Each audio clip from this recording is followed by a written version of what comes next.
Good morning, everyone. My name is Susan Pratt, and I'd like to welcome you to the online service of Quimper Unitarian Universalist Fellowship, a loving, spirited, and ever more inclusive congregation. While our physical sanctuary can be found in Port Townsend, Washington, the sanctuary of our values and principles are found in the hearts and minds of curious and creative people located throughout the region, the country, and the world. We're so glad that you're all with us today. I'd like to begin this service by acknowledging that the water, land, and shorelines here in Port Townsend are the traditional territory of the Sklallam and Chimicum peoples. We honor and acknowledge our Indigenous members and neighbors and vow to help restore and sustain their homelands. In a moment, we'll light the chalice, but first, let us settle our minds and calm our hearts with the ringing of our chime.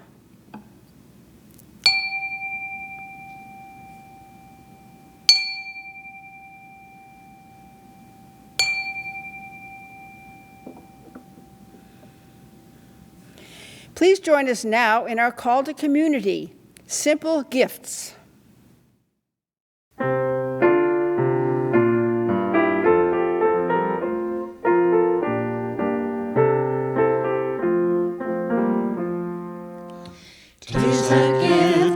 Simple, 'tis a gift to be free, 'tis a gift to come down where we ought to be. And when we find ourselves in the place just right, 'twill be in the valley of love and delight. When true simplicity is gained, to bow and to bend we shan't be ashamed. To turn will be our delight, till by turning we come round right. Thank you, Sarah, BJ, Barbara, Doug, and Pat. It is now time for our chalice lighting ritual. Please join me and Doug in our chalice lighting words. They are by Steve Stock. We light this chalice to celebrate the inherent worth and dignity of every person, to reaffirm the historic pledge of liberal religion, to seek that justice which transcends mere legality and moves toward the resolution of true equality, and to share that love which is ultimately beyond even our cherished reason, that love which unites us.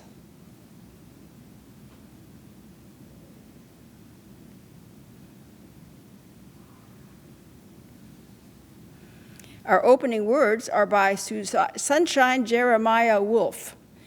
This is a congregation that gathers in faith, not faith in one religion or one God or any one way.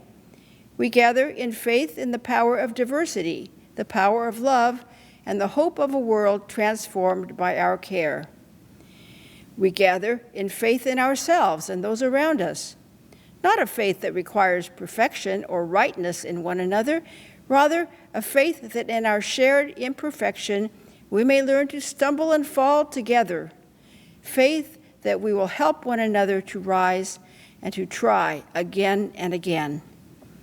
We are Unitarian Universalists.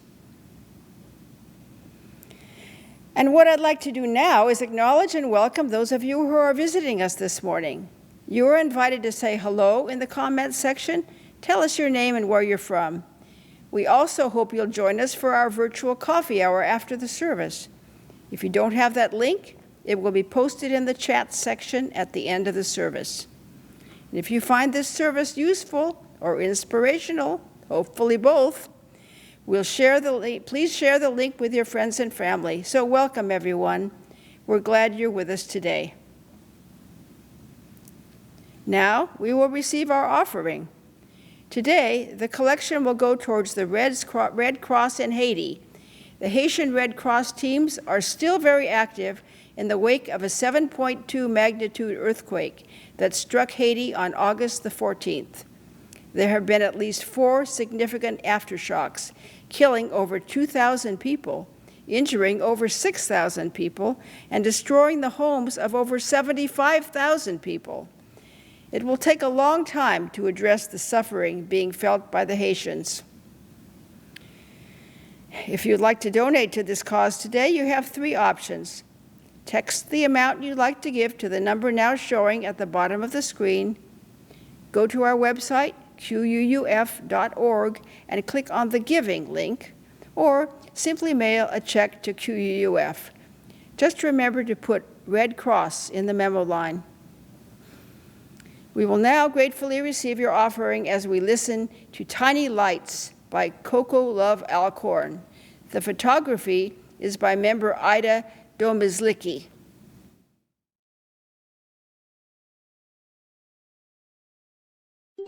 We take a chance when we can. We take a break from having a plan. We are bold, invite surprise, then feel our spirits rise. We are tiny lights that sparkle and glow in a world much bigger than we'll ever know. We are tiny lights shining so bright in a world we know is gonna be alright. We celebrate through love and play. We take a minute every day. We chase the shadows far away, finding colors in the gray.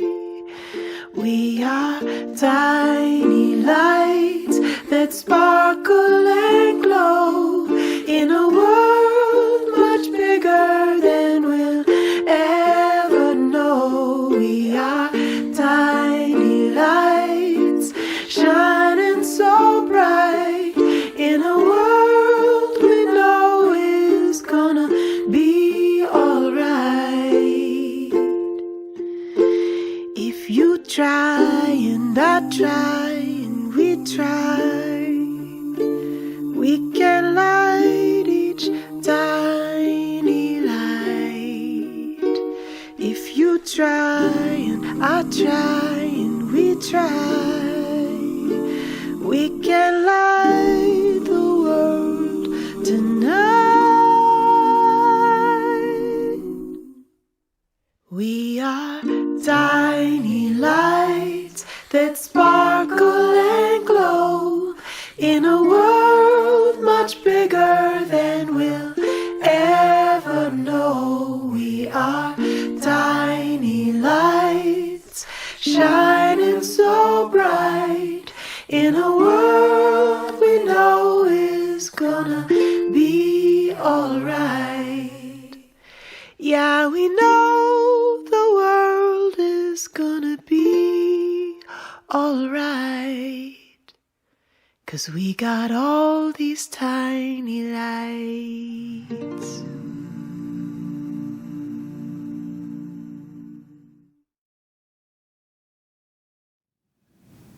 Our guest speaker, Gail Richard, will now share our story for all ages. Gail? I welcome you all here today with a quote which has been resonated with me since I began and continue with my project, Humans of the Salish Sea. Richard Wagamis, Indigenous author of Indian Horse. All that we are is story. From the moment that we are born until the continuing on our spiritual journey, we are involved in the creation of the story of our time. It is when we arrive with it and when we leave it behind. I will continue with the story for all ages. I'm here today to share stories about the humans who live here in this special place, the Salish Sea. We sit out here on the edge of a huge continent, facing a great ocean, cradled in our tranquil sea. It is for many a love story. It is for me, as I fell in love with the sea and its inhabitants, the birds, the animals, the fish, the plants, and the humans, from the moment I saw it. I think about this sea as a circle which unites us all and is our center and centers us. Who we are, these humans who inhabit this vast area around this circle, which is directly in our midst. Who are we?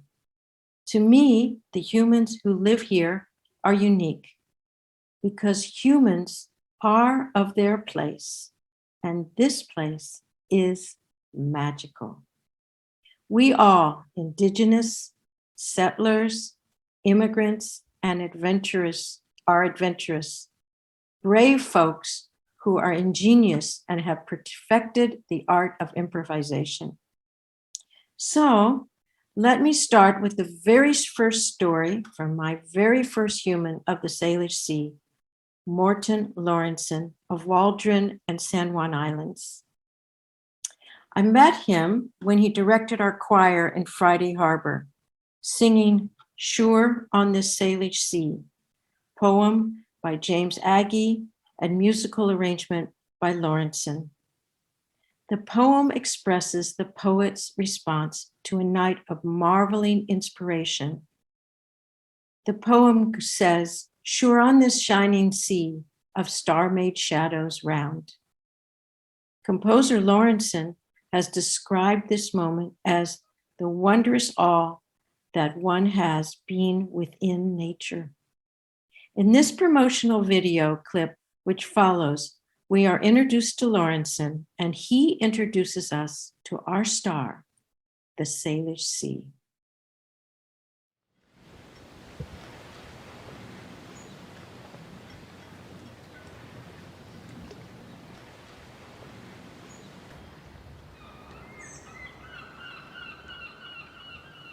When I moved into this place, I had barged across a spinet piano. I paid $50 for it. I got a little bitty barge out there, and I had a Volkswagen van, and I brought it in the back.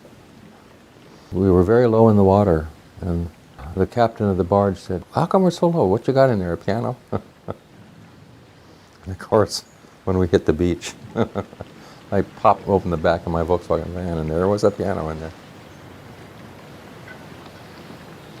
So I moved in with a $50 piano and a golden retriever and some hand tools and a sleeping bag. No. And on that $50 piano, I finished, on that very piano, I finished O Mani Mysterium.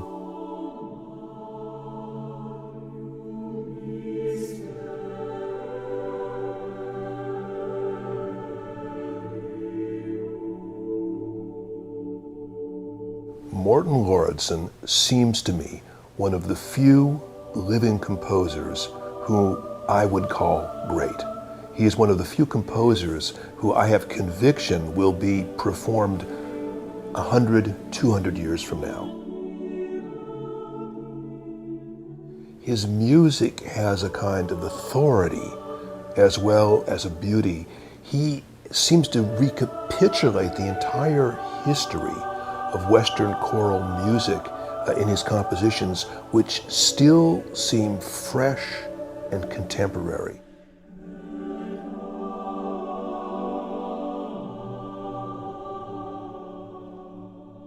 He is, I think there's no other word for it, a genius.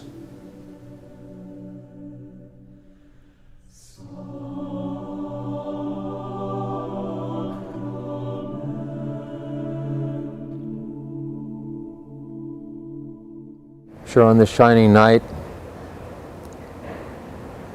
very pantheistic poem, feeling at one with nature and the wondrous awe that one has in being within nature. And certainly on a shining night, I experience those on my island so often on Waldron Island, and you feel at one with nature and the world.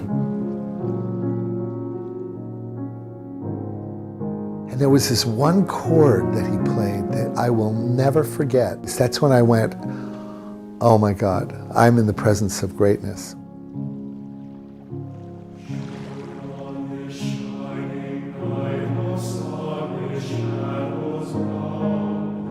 Morten Lauritsen's music, it's all over the world now. And that to me is something that all Americans, I guess, can be proud of.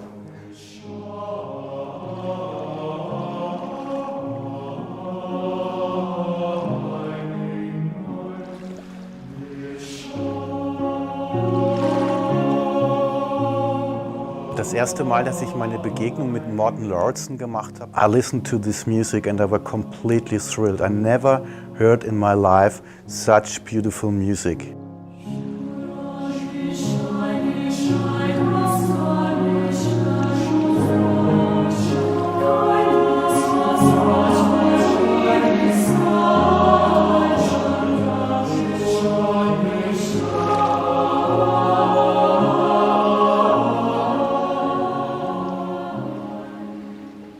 Oh, great mystery. Life's a mystery.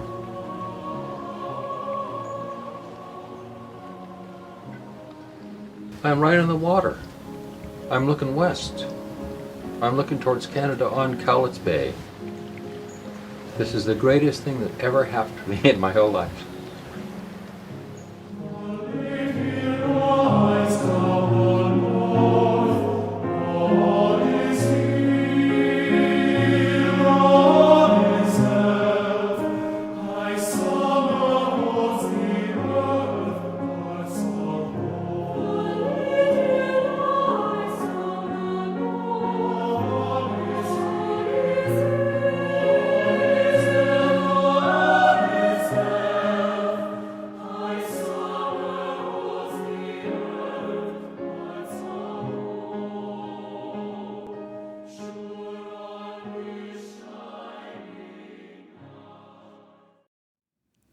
Thank you, Gail.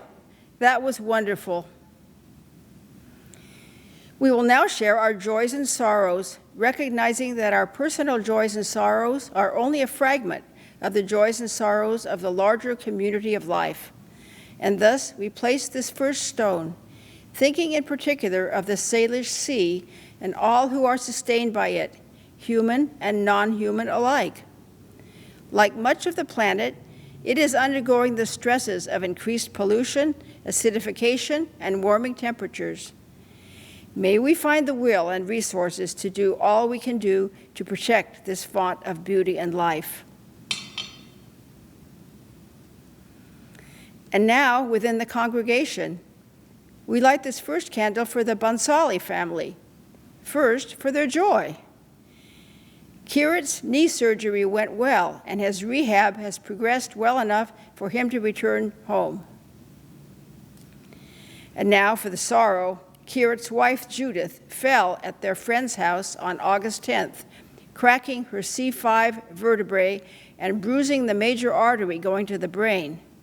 Doctors determined it would not be safe to operate on Judith, so after a 2-day stay at Harborview Hospital, she was released to the rehab facility where Kierat has been staying. Judith is bedridden and in a lot of pain, but is stable. So we light a candle for speedy recovery for both Kierat and Judith. Al and Joe Thompson ask that we light a candle of sorrow and hope in honor of their longtime friend, John Lyons, who succumbed to esophageal cancer after a 3-year battle. He was 78 years old. Please hold John's family and the Thompsons in your loving thoughts and prayers. And we light a candle of joy for our coming-of-age mentors and mentees who spent 3 days out at Fort Flagler this week, learning more about Unitarian Universalism, themselves, and each other. Mentor Joyce Francis with mentee Isabella Nunn. Mentor Mary Tybursky with mentee Juliet O'Hara. Carrie Andrews with mentor-mentee Willow Parvati, and mentor Jesse Wild with mentee Zinnia Berg. All had a deep and meaningful experience, and we are so grateful for their presence in our community. And now we place a final stone, holding in our hearts the joys and sorrows I've just shared, but also thinking of such joys and sorrows among us that are unexpressed but of no less importance. I invite you now into a moment of silence.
Today, we'll visit some of the many humans who live here in our glorious Salish Sea, our home.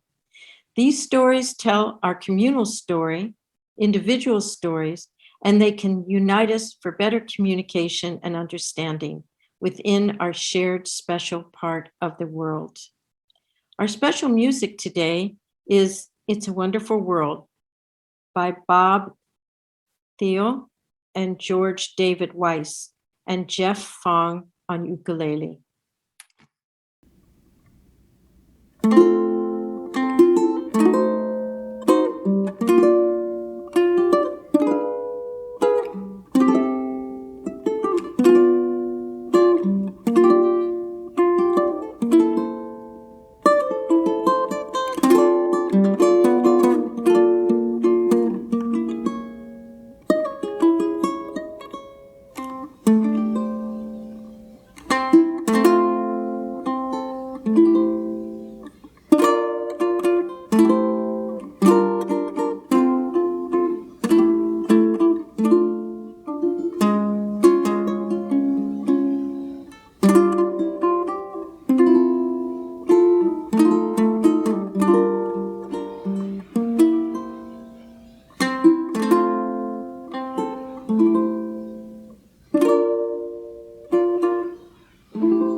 Gail Richard has been a wanderer all her adult life, living and working in different countries, where her passion for cross-cultural understanding and how communities thrive has driven both her career and her personal life. She is a cross-cultural educator and interpreter of nature and heritage. Storytelling is natural to her and has become part of her craft. Her passion for the Humans of the Salish Sea project derives from her involvement as an interviewer and writer for Humans of Christchurch in New Zealand. Her love of the Salish Sea and those who reside here gave her the idea of representing us all as one big family by sharing our stories. The Humans projects are on Facebook and in exhibits. Good morning. I'm delighted to be able to share my enthusiasm for the Humans Project with you today. Firstly, I'd like to explain what a Humans Project is all about. It is an opportunity for people to tell their personal stories, and by sharing, therefore, reaching others. This is done on social media, through books, videos, and exhibits. We are able to learn about people from all over the world. And as there are literally hundreds of these projects, you may ask, why? Why have a Humans Project and what is its purpose? I think the why is because we are curious about others. And in turn, this curiosity makes us reflect upon ourselves. As for purpose, this is in part up to the reader.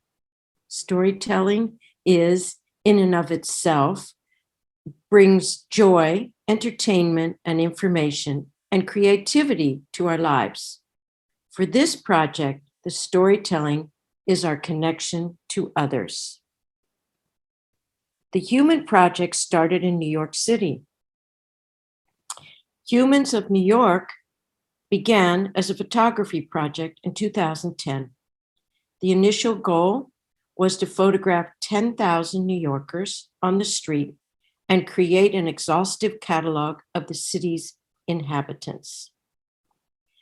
Just to get an idea of the extent of the project, here are a few of my personal favorites. I will read out each one. As you can see, this is Humans of Bombay, Humans of Papua New Guinea, and Humans of Canada. This shows you the wide extent of this international project. In some places, the focus is on humans doing technology, humans in business, but mainly they are just what they say, the stories of the people of a certain geographical area. For me, the importance of the Human Project lies in connection.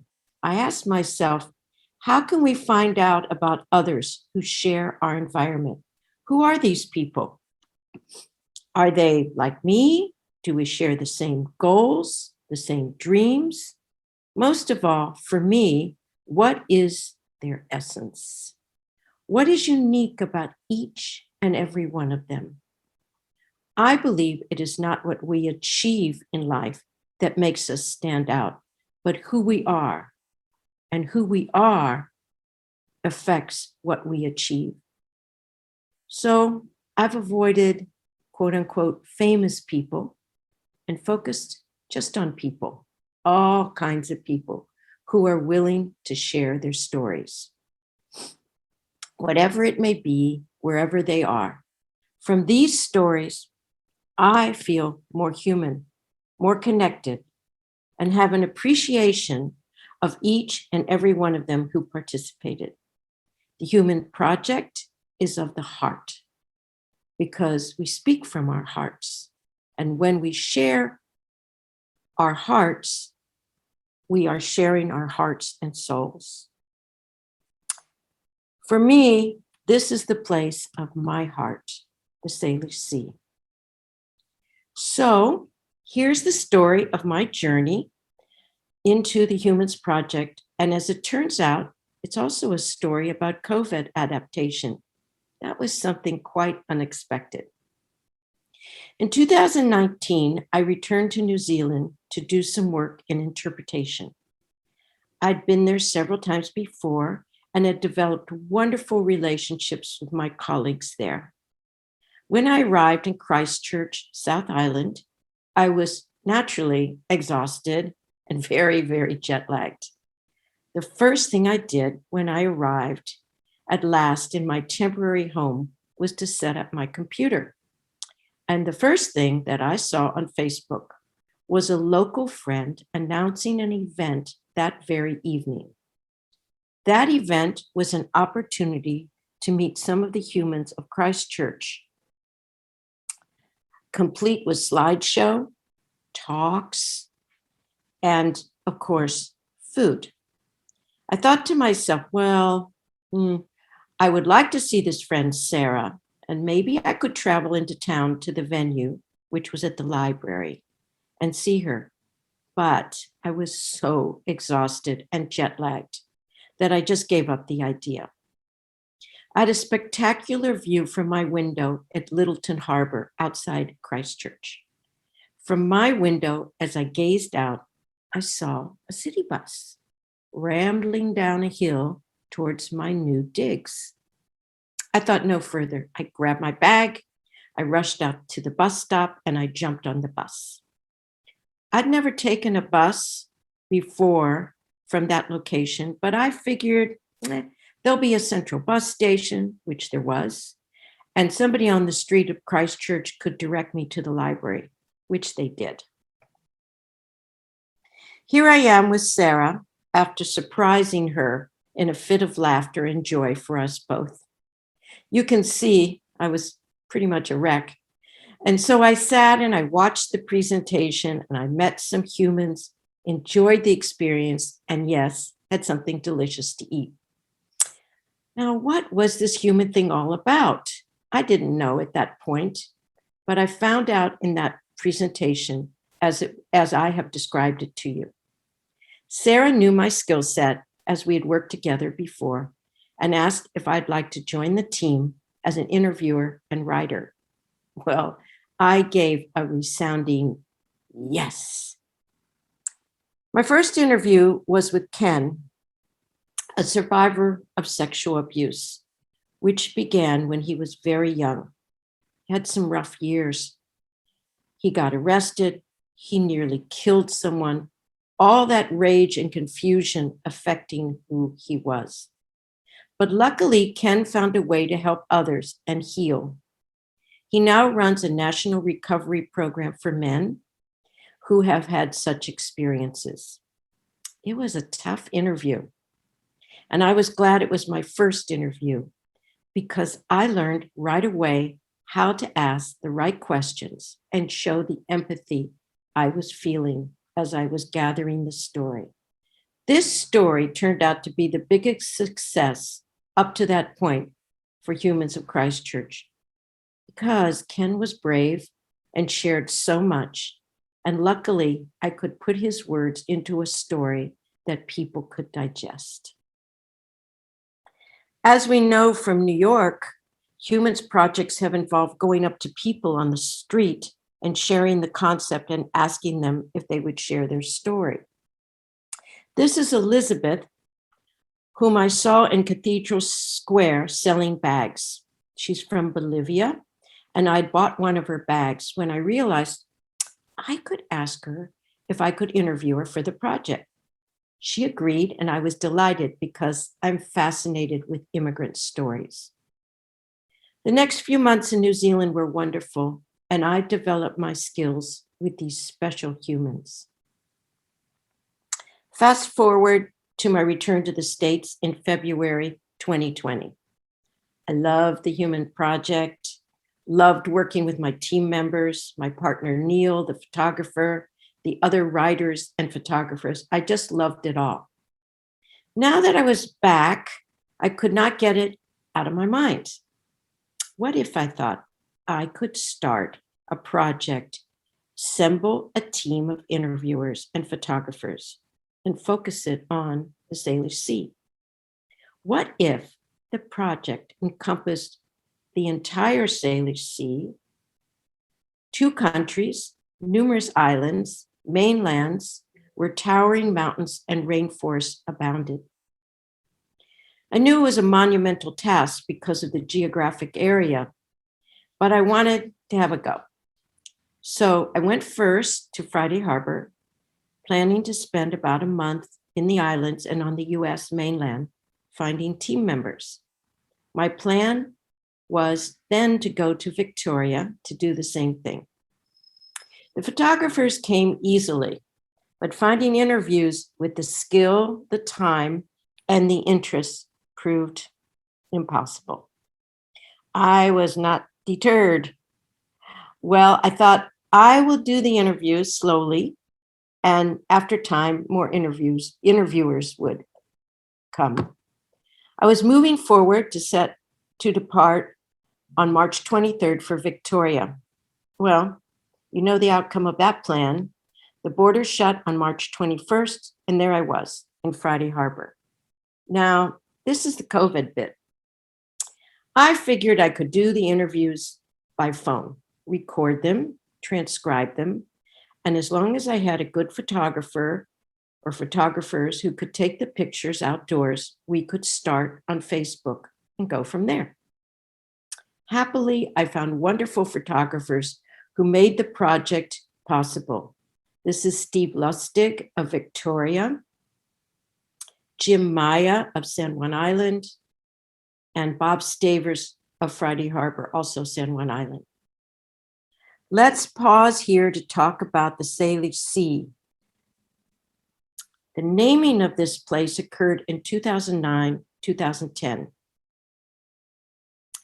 This is Dr. Brett Weber, who was the person who actually named it, but there was indigenous input into this process. This map of the Salish Sea shows the extent of it from Comox to the Olympic Mountains, from the Fraser River to Vancouver Island, and out the Straits of Juan de Fuca. The beauty of the sea cannot be rivaled, nor can our love for it. Just over a year later, we have 36 stories from a far field as possible. I'd like to share a few with you now. This is Isabel of Victoria, a Cree from Edmonton, who shares her spiritual journey and gives us insight into life for Indigenous people. This is Richard of Nanu's Bay, who shares with us the many lessons he learned coming to Canada after growing up in apartheid South Africa. David of San Juan Island has recreated the beautiful sculpture park, building ponds, incorporating creative spaces, and creating forests filled with whimsical sculptures. Here's Jill of Decatur Island, a nature artist who uses mushrooms, flowers, leaves, and whatever she finds to make her beautiful creations with a conservation message. Cello of San Juan Island bravely shared her story of growing up poor in a mining town which was destroyed and her struggle with depression. Butch Dick of the Songhees Nation tells us about the tradition of his family that his family practiced when he was growing up and some history about Indigenous life in this Salish Sea. Nathan and his wife, Sage, grow ancient grains and restore native usage and run a bakery on Lopez Island. Will had a difficult time in urban California and came to San Juan Island to seek a safer and better life for his children. And Dick and Kathy, leaders of Getting Higher Choir in Victoria and music directors for Capital Unitarian in Victoria. The Humans Project takes us to places we may not know, and we learn and understand those who are among us, but may not be known to us. Through their stories, we can understand our world and the bigger world even better. I hope you've enjoyed seeing some of these beloved humans, The project goes on as I search for more humans to share in their stories. I hope to fulfill my dream of meeting humans from all over the Salish Sea in pursuit and capture their stories. This is a great blessing in my life to be an interpreter and story catcher. I humbly thank you for your attention and kindness in allowing me to share these stories. Many, many thanks to my wonderful photographers, Jim Maya, Bob Staver, Steve Lutzik, and the contributions of Chase Anderson of San Juan and Mark Gardner of Anacortes. This collaboration between humans and the humans behind the humans is sensational. It is my dream to extend the reach to this area. If you are a Facebook user, you'll find the Humans Project at Humans of the Salish Sea. If you're not a Facebook user, you can find us at Humans of the Salish Sea at lowercase Humans of the Salish Sea. Thank you.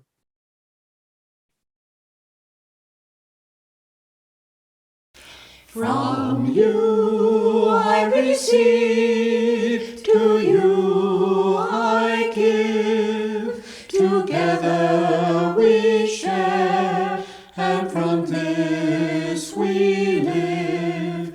From you I receive, to you I give. Together we share, and from this we live.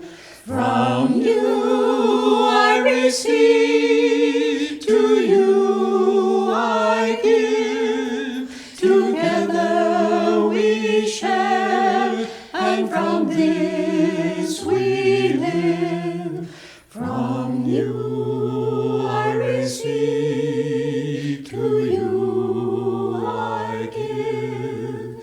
Together we share, and from this we live. Please join us now in our chalice extinguishing words. We extinguish our flame, but not the light of truth, the warmth of community, the fire of commitment, or the power of transformation. These we carry in our hearts until we are together again. After the service, I hope you'll join us for our virtual coffee hour. Gail has offered to be available to discuss the Human Project and Humans of the Salish Sea. If you would like to be part of that discussion, just let Bo know when you first join the coffee hour. Those of you that would like to participate in our normal coffee hour with hosts facilitating personal check-ins, as well as reflection questions on this sermon topic, will still have that option. I hope to see you there. But first, let us turn our attention to Al Thompson and Helen Lauritsen, who will play our postlude.